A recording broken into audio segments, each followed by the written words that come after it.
दोस्तों, मैं कुमार हाजिर हूँ एक नई कहानी लेकर। कहानी का शीर्षक है अच्छाई की ताकत। एक गांव में एक सीधा साधा गरीब किसान रहता था। वो गरीब तो था मगर बहुत दयालु और ईमानदार था। लालच, ईर्ष्या, क्रोध उसमें बिल्कुल भी नहीं था। वो प्रकृति और जीव जंतुओं से बहुत प्यार करता था। अपने खेत में कड़ी मेहनत करता और जो रूखा सूखा मिलता उससे अपने परिवार का भरण पोषण करता और उसी में बहुत खुश रहता था। एक बार वो बाजार से अपने गांव की ओर वापस लौट रहा था। उसी रास्ते पर एक चालाक साहूकार भी चला जा रहा था। किसान ने पीछे से आवाज देकर पूछा, अरे भाई, कहाँ जा रहे हो? मैं पास के गांव में जा रहा हूं, उसने कहा। अरे वाह, मैं भी उसी गांव की ओर जा रहा हूं। मैं उसी गांव में रहता हूं। अच्छा है, एक से भले दो। और वो बातें करते हुए आगे को चल दिए। आगे बढ़ते हुए उन्हें उसी राह में दो पथिक और मिल गए जो उसी गांव को जा रहे थे। इस तरह एक कारवां बन गया और सभी साथ हो लिए। सांझ घिर आई थी, गांव अभी दूर था। आसमान में काले बादल घिर आए। धीरे धीरे सूरज भी डूब गया और अंधेरे का साम्राज्य फैलने लगा। काली और घनघोर घटाओं के बीच आसमान में बिजली भी रह रहकर चमक रही थी। उस डरावनी काली रात में झींगरों का शोर और पास ही जंगल से आती सियारों के रोने की आवाजें वातावरण में सिहरन पैदा कर रही थीं।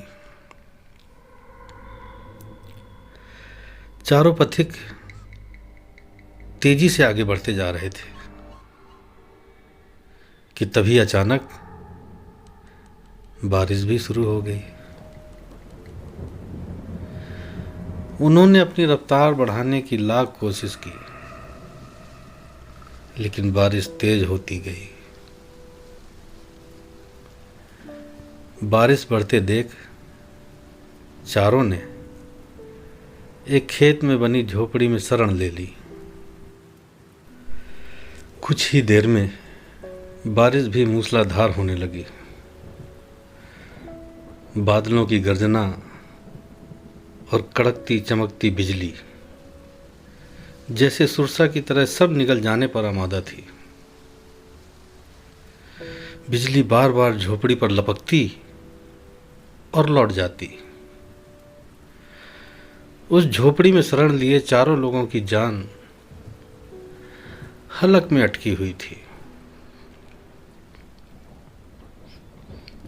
तभी चालाक साहूकार ने कहा, भाइयों, हो ना हो, मुझे लगता है ये आसमानी बिजली किसी की बलि लेना चाहती है। हम चारों में जरूर कोई एक दुर्जन व्यक्ति है जिस पर यह बिजली गिरना चाहती है,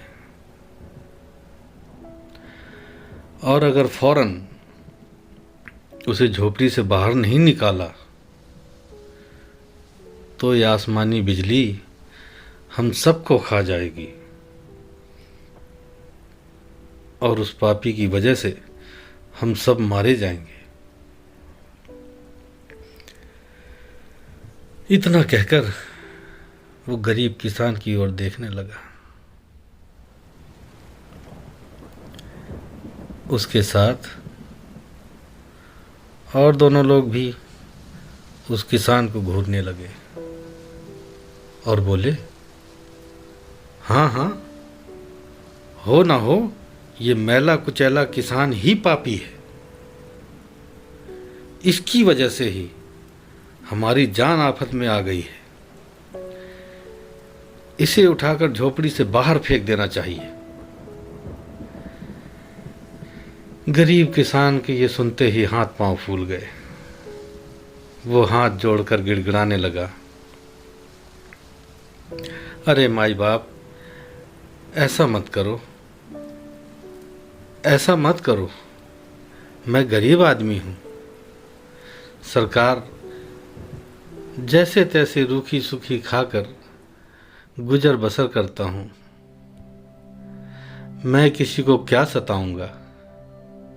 मैं पापी नहीं हूँ। मुझे बाहर मत फेंको मालिक। मैं पापी नहीं हूँ। मैं पापी नहीं हूँ। हे भगवान, मेरी रक्षा करो। लेकिन उन तीनों ने उसकी एक नहीं सुनी और उसे पकड़कर झोपड़ी से दूर फेंक दिया।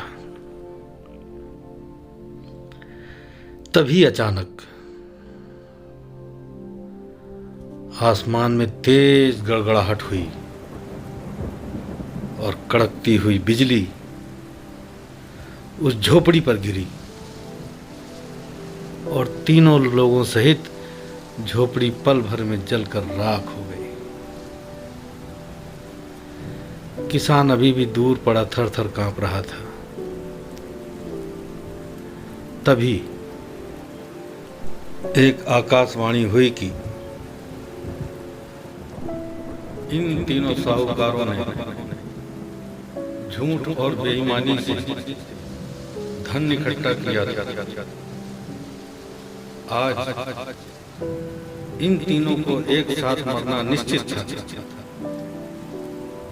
लेकिन तुम्हारी अच्छाई की ताकत की वजह से मेरी अग्नि इन्हें जला नहीं पा रही थी। पर जैसे ही इन्होंने तुम्हें अपने से अलग किया, इनके पापों का पलड़ा भारी हो गया और इनको अपने किए की सजा मिल गई। गरीब किसान भय से थर थर कांपते हुए हाथ जोड़े ईश्वर का धन्यवाद करने लगा। दोस्तों, मनुष्य की एक अच्छाई 10 बुराइयों पर भी भारी होती है। इसलिए सदैव अच्छे कर्म करने चाहिए और बुराइयों से दूर रहना चाहिए। मैं कुमार आपको आज की कहानी कैसी लगी?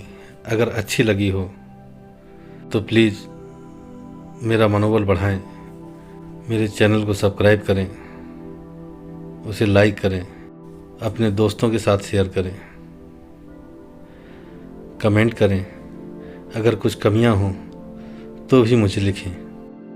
आपका बहुत बहुत शुक्रिया।